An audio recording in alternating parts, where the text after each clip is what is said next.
Bonjour, je m'appelle Marie-Antoinette et je suis tutrice en initiation au travail social dans le cadre du DAEU Sonate. L'initiation au travail social permet de développer des compétences et des connaissances, notamment au niveau du secteur du social, du médico-social et du solidaire. Ça permet aussi de connaître les structures publiques ou privées qui existent, qui accompagnent les personnes, leurs finalités, les fonctionnements et surtout les publics visés. Ça permet également de découvrir la diversité des métiers du social. Les étudiants ont à étudier 9 chapitres qui sont divisés en 3 grandes parties. La première partie s'intéresse plus particulièrement à tout ce qui concerne l'économie sociale et solidaire, le monde associatif, les ONG et l'économie alternative.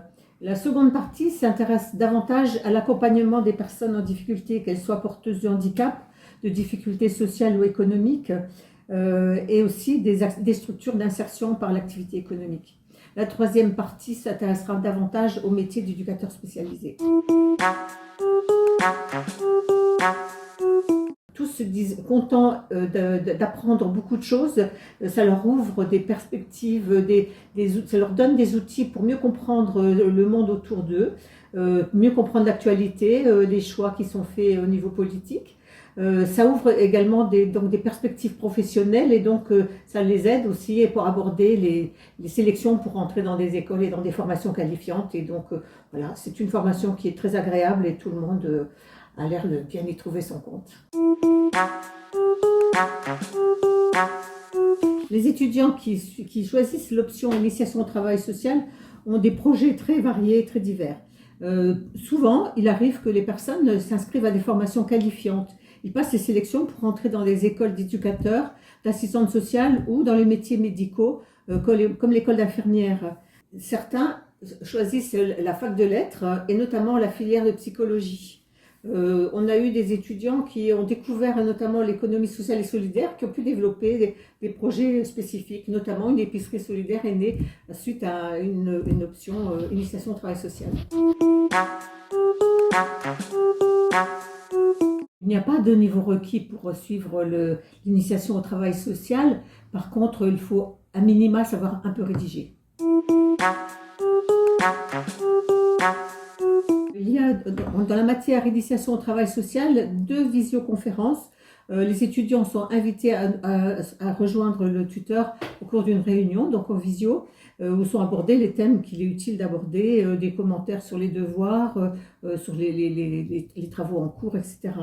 Il y a également un forum de la matière où les personnes peuvent poser des questions qui peuvent concerner tout le monde. Et là, il peut y avoir des échanges entre étudiants ou étudiants et tuteurs.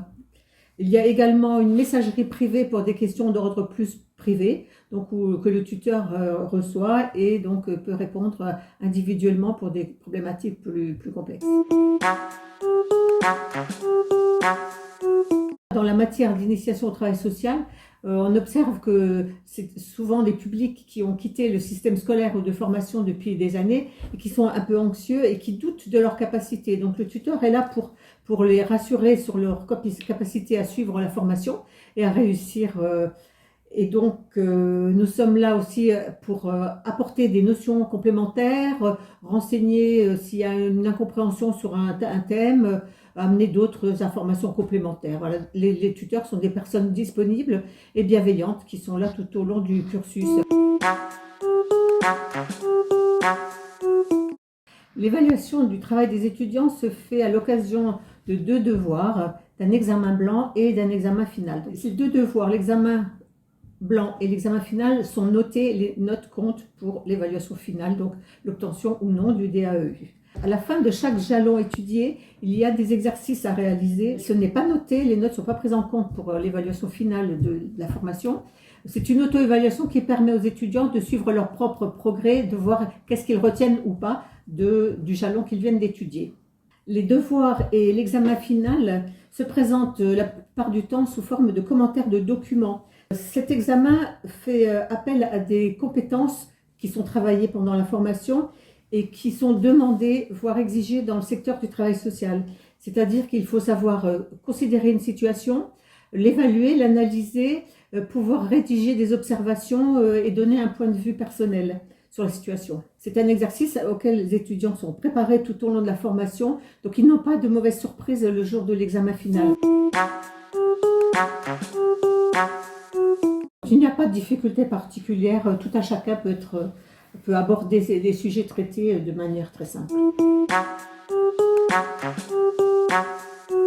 En tant que tutrice, j'y trouve beaucoup d'intérêt d'accompagner des personnes qui ont quitté le système scolaire depuis longtemps et encourager, accompagner des personnes qui se remobilisent pour des nouveaux projets. Je trouve ça très intéressant, personnellement. Et d'autre part, les retours que nous avons des étudiants sont très positifs.